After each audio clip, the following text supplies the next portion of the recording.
Okay, I'm Myrna Raisor. My mom and dad were Elva and Harold Harding.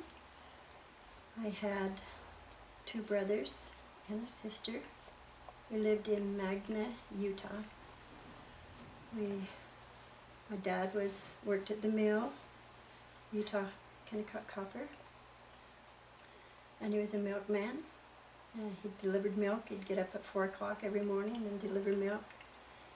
And he farmed. He loved farming. So he was really a busy man. He was strong, really strong. He could run and go over fences and drop the milk on the doorstep, and that used to be what he would do. He would have a milk delivery man drop your milk off every other morning or so. So I came from a really good family. My mom and dad were married in the temple, but he wasn't that active after. He would go if there were baptisms or something like that, but he was a really good man and everybody loved him, and he would do anything for anybody. My mom was a primary president, Sunday school teacher, and just a really good mom. She loved to cook, and therefore I loved to cook, and my dad's mother also was a really good cook, and that just kind of rubbed off onto me. I'm Max Raisor. Actually, it's Ernest Max Kenner Raisor. I'm fortunate to have all of my father's names, both his given and his surnames. My father was Ernest Raisor. He was born in Sterling, Utah, and grew up in a pioneer setting. He went to work when he was 8 years old on the bishop's farm and worked every day of his life. He was a gentle man. He was always kind. In every instance I remember, he was never rude or was he harsh. It was a good home. I was born in 1935, so we were just coming out of the Depression, and every home in our little village, our town, Magna, was affected pretty much by the effects of the Depression. So very few had anything beyond what their absolute needs were. Everything was rationed.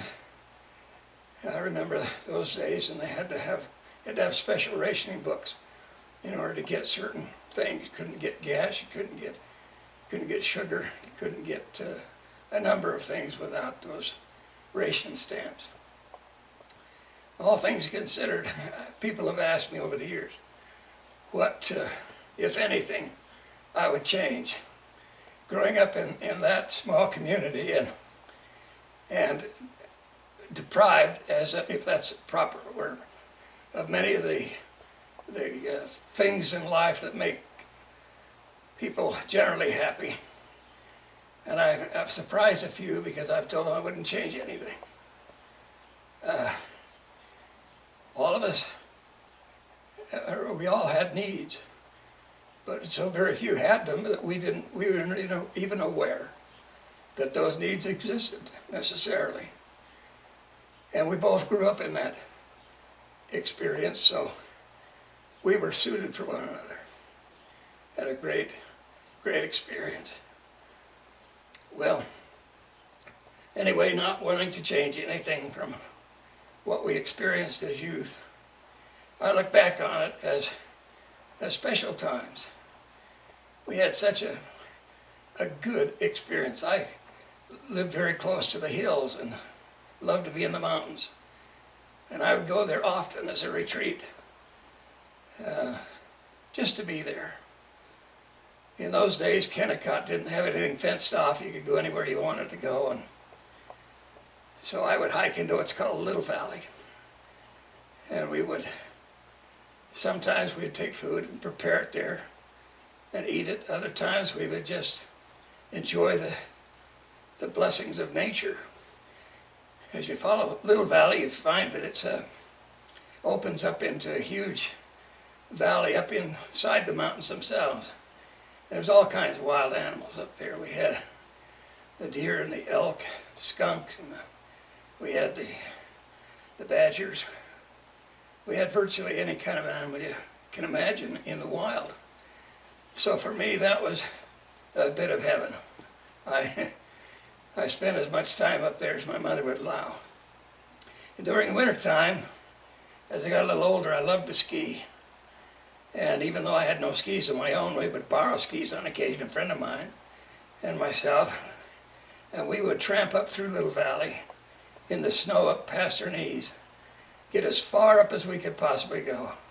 And then we would put on our skis and ski all the way home. That was a fun experience. We usually would do that at nighttime with a full moon. It was delightful. Myrna's told you a little bit about our children. We were planning to be married. We wanted to be married. We met in February of 1953. And I had been asked to photograph a dance that was held by the church for the young men and the young women, the maids and explorers.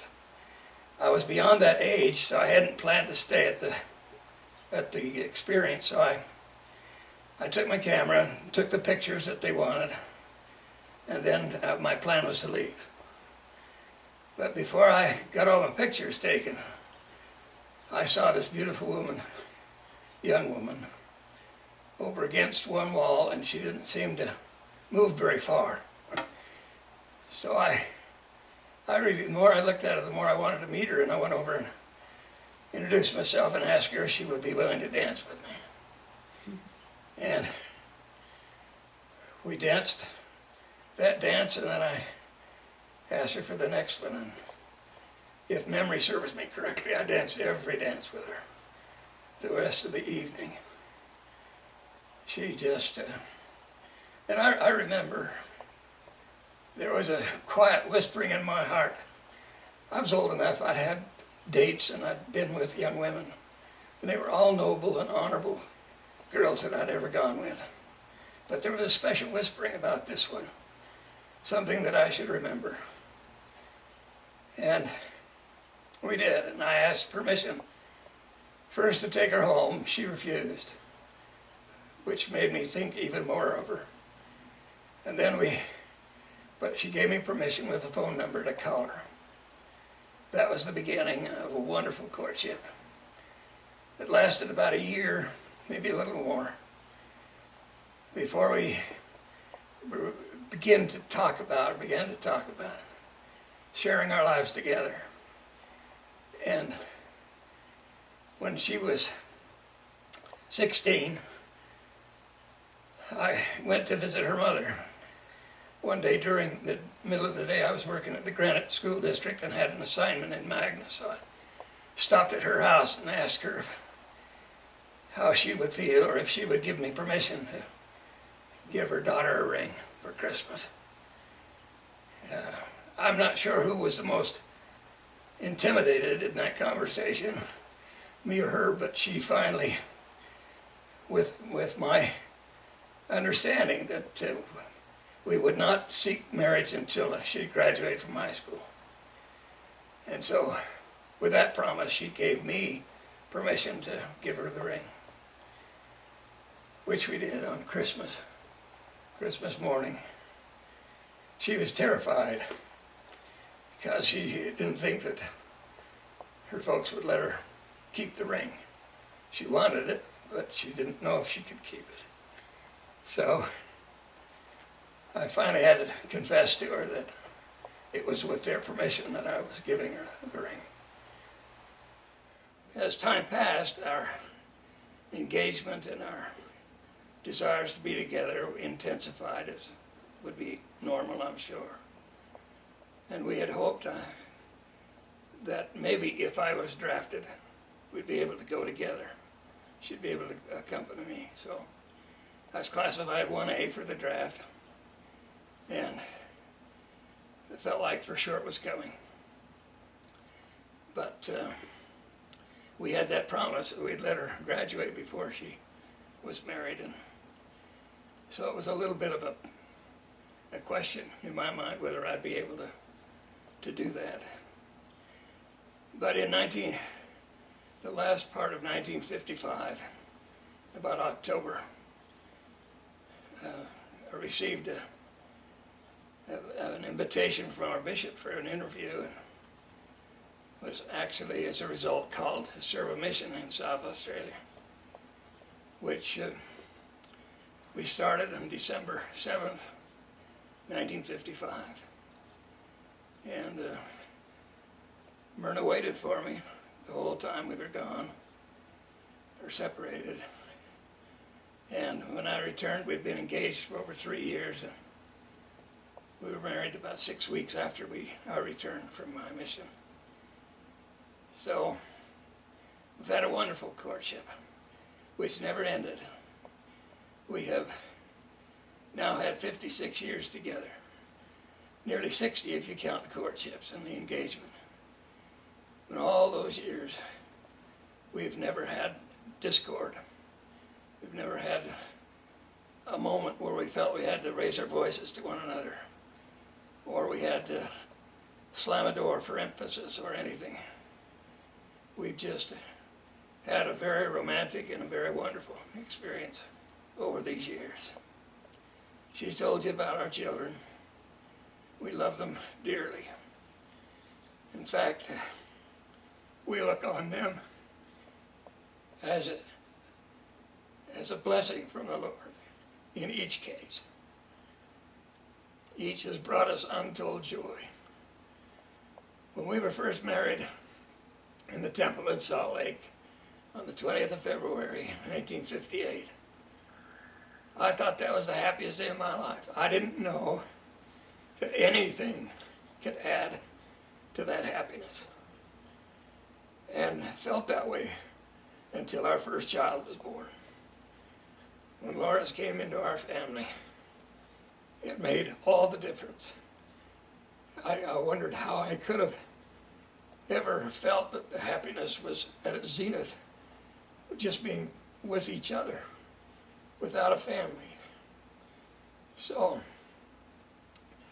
as each of our children, all 8 of them have joined us, they brought times of rejoicing, and times of unbelievable euphoria. We just look forward. We have all our lives to the times that we could be with our family and share the joy that we've come to know. We have always been dedicated to service in the church. We love the church and we love the gospel. But above all, we are grateful for the Lord Jesus Christ and the testimony that we have received over the years. And through our interesting times together, moments of trial, moments of disappointment and heartache, at the same time these euphoric moments of joy, we thank God for the Savior who has promised through faithfulness that we can inherit an everlasting, celestial relationship. That's been our motive. It's been our drive our entire lives together. And we hope that, of course, rubs off on our children.